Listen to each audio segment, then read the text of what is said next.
আজ থেকে নতুন করে পথ চলা শুরু করলাম। নিজেকে পরিবর্তন করার জন্য নতুন পথে পা বাড়ালাম। আলহামদুলিল্লাহ, বছর করে আবারও এই রমজান মাস আমাদের মধ্যে এসেছে, আর এইটাই হচ্ছে উত্তম সময় নিজেকে পরিবর্তন করার। হ্যালো এভরিওয়ান, আসসালামু আলাইকুম। Welcome to cook with Afroza blog channel. আশা করছি সবাই ভালো আছেন। আলহামদুলিল্লাহ, 1 বছর পরে আবারও এই সময়টা আমরা পেয়েছি, এই মাসটা আমরা পেয়েছি। আল্লাহ আমাদেরকে আবারও সুযোগ দিয়েছে নিজেকে পরিবর্তন করার।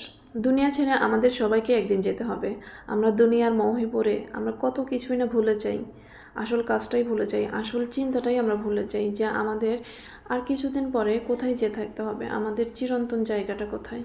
তাই আল্লাহ তাআলা আমাদের জন্য এই মাসটা দিয়েছে, কিন্তু শুধু ইবাদতের জন্যই নয়, ইবাদতের পাশাপাশি নিজেকে পরিবর্তন করারও। আমি নিজেকে পরিবর্তন করার চেষ্টা করছি, আমার সঙ্গে আপনারাও চেষ্টা করুন নিজেকে পরিবর্তন করার। বছরের অন্যান্য মাসগুলোর চেয়ে এই রমজান মাসের আমাদের দৈনন্দিন রুটিনটা একটু চেঞ্জ করতে হয়, আমাদের খাবারের রুটিনটা চেঞ্জ করতে হয়। দেখা যায় যে আমরা এই রমজান মাস আসলে কাজ নিয়ে ব্যস্ত হয়ে যাই। কাজটা কখন কিভাবে করলে তাড়াতাড়ি করতে পারবো, কখন কোন জিনিস কিভাবে গুছিয়ে রাখবো, সেটা নিয়ে আমরা বেশি চিন্তা করি। কখন কোন কাজটা করব সেটাও আমরা ভেবে রাখি, কোন দিন কোন রান্নাটা করব সেটাও ভেবে রাখি। তো এর পাশাপাশি আমি আপনাদেরকে বলবো, 5 ওয়াক্ত নামাজ পড়ার পাশাপাশি, রোজা রাখার পাশাপাশি নফল ইবাদতগুলোরও রুটিন করে নিন। আপনি সকালে কয় ঘন্টা কোরআন পড়বেন, সকালে কয় ঘন্টা তাসবিহ তেলাওয়াত করবেন, এগুলো চিন্তা করে নিন। দেখবেন জীবনটা অনেক সুন্দর। একটা মানুষের জীবনে যখন টাকা পয়সা, ধন দৌলত, যশ খ্যাতি সব কিছুই হয়, তখন যে তৃপ্তিটা পাওয়া যায় তার চেয়েও বেশি তৃপ্তি পাওয়া যায় যখন 5 ওয়াক্ত নামাজের পাশাপাশি, কোরআন তেলাওয়াতের পাশাপাশি নফল ইবাদতগুলো প্রতিদিন নিয়মিত করা যায়। দেখবেন মনের মধ্যে এতটা শান্তি পাবেন যে শান্তিটা অনেক ধন সম্পদ হলেও পাওয়া যায় না। তাহলে চলুন আজ থেকে আমরা রুটিন পরিবর্তন করে ফেলি। আমরা রুটিন করে নিই, আমরা সকালে কতটুকু ইবাদত করব, কতটুকু কোরআন তেলাওয়াত করব, কতটুকু তাসবিহ তেলাওয়াত করব, দুপুরে কতটুকু কয় ঘন্টা করব, রাত্রে কয় ঘন্টা ইবাদত করব, এগুলো আমরা রুটিন করে নিই। দেখবেন মনের দিক থেকে অনেক শান্তি পাওয়া যায়। কথা বলতে বলতে আমার রোজার কিছু প্রস্তুতিও করে নিলাম। এখন ছোলাটা রান্না করে নিব।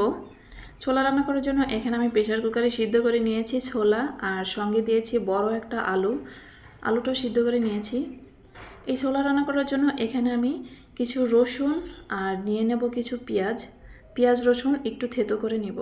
আমি যেভাবে ছোলা রান্না করি ঠিক সেভাবেই আমি আপনাদের সঙ্গে আজকে শেয়ার করব। তো আশা করছি ভালো লাগবে। রমজান মাস আসলে আমাদের মহিলাদের অনেক কাজ বেড়ে যায়, তো সেই কাজগুলো সহজ করার জন্য পূর্ব প্রস্তুতি নেওয়াটাই ভালো। আগে থেকেই অনেক কাজ গুছিয়ে রাখলে দেখা যাচ্ছে যে রোজার মাসে আমরা অনেকটা সময় পাই ইবাদত করার জন্য। তো আমিও কিছু অফ ক্যামেরায় গুছিয়ে নিয়েছি, সব কিছু আসলে শেয়ার করা সম্ভব হয় না। তো এখন ভাবলাম ছোলা যেহেতু রান্না করব সেটাই আপনাদের সঙ্গে একটু শেয়ার করি, ছোট্ট একটা মিনি ব্লগও হয়ে যাক।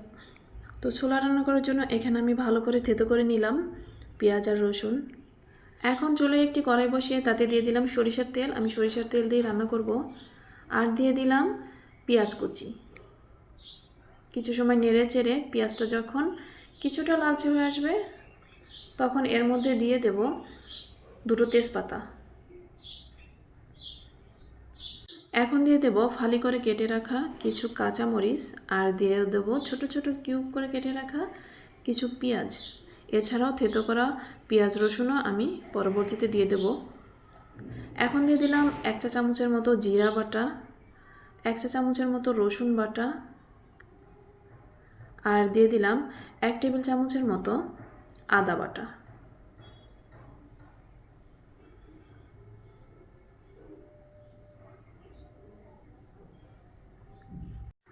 কিছু সময় নেড়ে চেড়ে মশলাটা কষিয়ে নেব।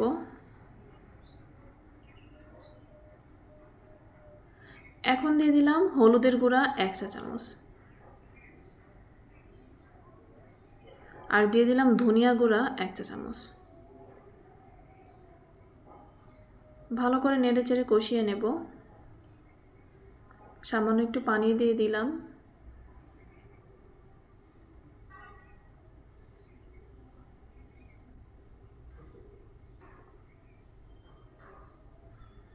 দিয়ে দিলাম কিছু দারুচিনি আর কিছু এলাচ দিয়ে দেব। এলাচগুলো একটু থেতো করে দিব যেন ভালো একটা ঘ্রাণ বের হয়। আর দিয়ে দিলাম থেতো করে রাখা পেঁয়াজ আর রসুন। এখন এই মশলাটা ভালো করে কষিয়ে নিব। দিয়ে দিলাম ছোট ছোট কিউব করে কেটে রাখা আলু।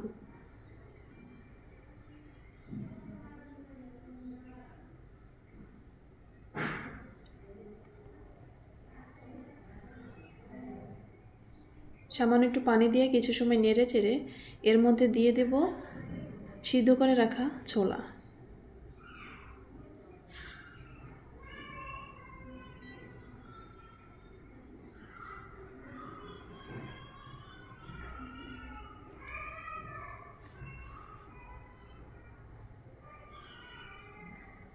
এখন দিয়ে দিলাম পরিমাণ মতো লবণ।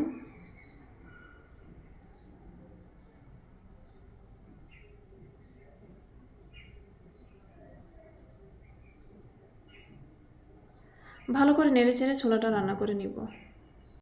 আমরা মুসলমানরা রমজান মাসে ছোলা ছাড়া ইফতারির কথা চিন্তাও করতে পারি না। ইফতারিতে আমাদের সবসময় ছোলাটা থাকবেই, আর কিছু থাক আর না থাক ছোলাটা থাকতেই হবে, এটাই আমাদের বাঙালিদের নিয়ম। এখন আরও একটু সামান্য পানি দিলাম, পানি দিয়ে কিছু সময় কষিয়ে আমি রান্না করে নিব। আর দিয়ে দিলাম সিদ্ধ করে রাখা সেই আলুটা। আমি আলুটা একটু হাতের সাহায্যে চটকিয়ে দিলাম।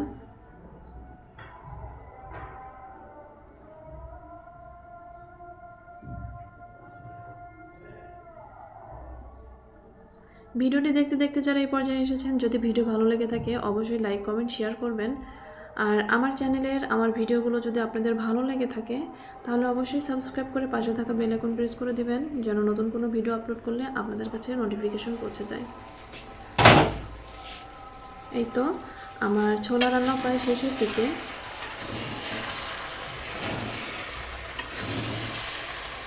আমি কিছু সময় পর পর এভাবে নেড়ে চেড়ে দিব যেন নিচে লেগে না যায়।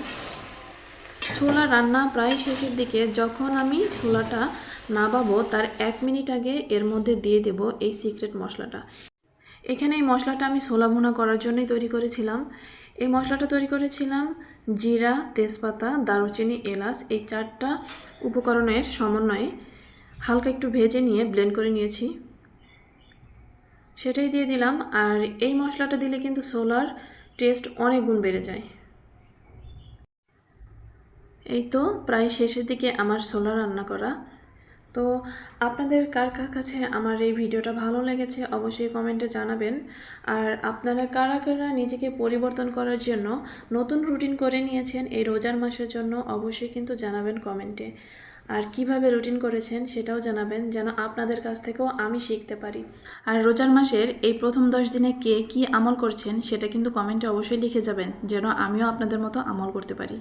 সবাই ভালো থাকবেন, সুস্থ থাকবেন। আল্লাহ হাফেজ। আসসালামু আলাইকুম ওয়া রাহমাতুল্লাহ।